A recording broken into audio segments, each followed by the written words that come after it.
In early 2019, an anonymous user posted this image to 4chan's X board in a thread asking to post disquieting images that just feel off. This is considered the originator of what would become the Backrooms. However, the image itself had been floating around for at least a year at that point. Of course, it would only really gain proper notoriety when given the caption, "If you're not careful and no clip out of reality in the wrong areas, you'll end up in the Backrooms, where it's nothing but the stink of old moist carpet, the madness of mono yellow, the endless background noise of fluorescent lights at maximum humbugs, and approximately 600 million square miles of randomly segmented empty rooms to be trapped in. God save you if you hear something wandering about nearby, because it sure as hell heard you." With that short description, the internet ran wild, and we were graced with one of the greatest internet horror shows of recent memory. Hello, I'm Canalman L Man, and join me while we look into what happened to the Backrooms. Ugh, that was a fucking dumb intro.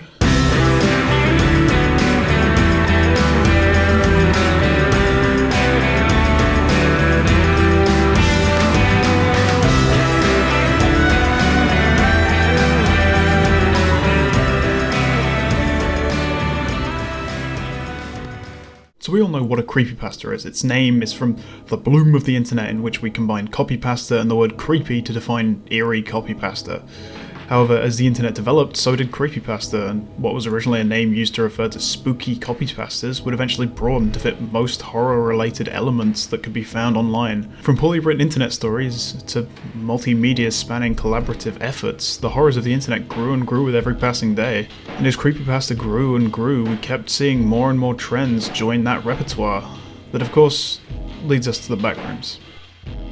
Now, if you search for Backrooms videos on YouTube from before 2020, you'll see what you'd expect. A whole lot of meme videos, a few video essays, and a couple of gameplay videos on games that are based on the Backrooms short text. Now, a lot of these video games are the same. Escape the Backrooms while you're being chased by a monster of some description. However, there was one that caught my eye more than the others, and that would be Day 7 by Puppet Combo. I've always been a fan of Puppet Combo games, ever since I watched PewDiePie play Babysitter Bloodbath and Power Neural Massacre, however long ago that was. Something about that low poly VHS 80 slasher visuals enticed a younger me to stick through them, no matter how unsettling they may have been.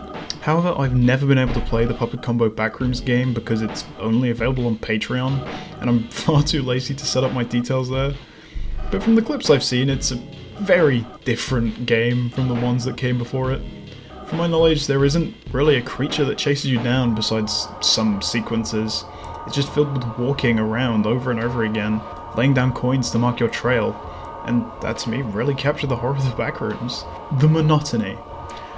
Walking around alone seems like a task so arduous it's bound to drive you insane, or at the very least near your breaking point. But what else is there really to do in some place like the Backrooms? I feel like a lot of what unsettled me in the first place about the original description is that there's a chance that something's out there. The main suggestion of the post is that the place goes on for a while, with next to no signs of exits anywhere. Sure, maybe there is an exit in there and you escape, but the most likely outcome is that you either die from dehydration or go insane. You see, I feel like when it comes to a lot of these Backrooms games, they kind of rush into the whole monster thing. And I know, that is scary. The idea of being trapped in a maze with something chasing you down is as old as can be, like with the Minotaur in ancient Greek mythology. But again, it feels like it's being rushed into, like, you're in here now, something's here with you, escape, when it can be so much more. I feel like there's a lot more psychological horror that can be found in the Backrooms that I've only really seen be explored in games like Day 7. But I guess there's just less of a want for slow burn psychological horrors in a market saturated with the video game equivalent of B-movie creature features. I can see why it wouldn't be everyone's cup of tea though. Some may find it boring or tedious, but isn't that what the Backrooms are supposed to be all about? Not about traversing different levels until you get out, it's about trying to find an exit in a maze which looks nearly identical whichever way you turn. However, I feel like all that opportunity would then be lost when the Backrooms started getting more popular. Before you say anything, no, this is not one of those "it was better in the old days when the subject was just a niche little internet group" kind of videos. I haven't got to the conclusion yet. As the Backrooms grew in popularity, so did its lore. You see, the original Backrooms image, while being described as disquieting in the original 4chan thread, can be classified as a liminal space. For the people who don't know, a liminal space is a place which can be seen as a transitional space, somewhere where you don't spend a lot of time at but tend to walk through anyway. That's why many liminal space pictures are of things like hallways, gas stations, and empty parking garages. They're places where nobody would stop to take in the scenery or atmosphere. That's the textbook definition of liminal spaces. However, now the term is used to kind of encompass areas which feel fake and off. Liminal spaces themselves are often used in internet subgenres such as weirdcore and dreamcore. From these liminal spaces, people began making their own little posts on places, mainly Reddit, talking about new levels in the Backrooms, what you find in there and such. Maybe even a creature or two that might chase you down. At first there were a few, but with the increasing fandom that came with most internet trends, they began to pop up more and more, spreading to more platforms like TikTok and, I don't know, probably Twitter. As previously mentioned, it eventually spread to TikTok, where much of the same thing happened. The increase in popularity led to more creatures, levels, ideas, everything else.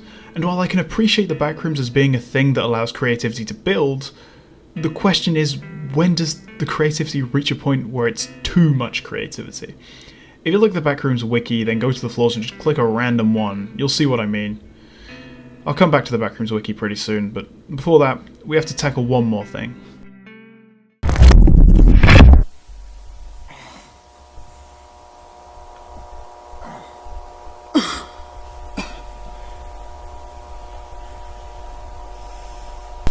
Eventually, the Backrooms would attract the attention of a young man named Kane Parsons. What do you mean he's only a month younger than me? Kane had been doing visual effects and animation for a bit beforehand. These were found footage videos set in the Attack on Titan universe, which showed his potential when it came to both visual effects and animation.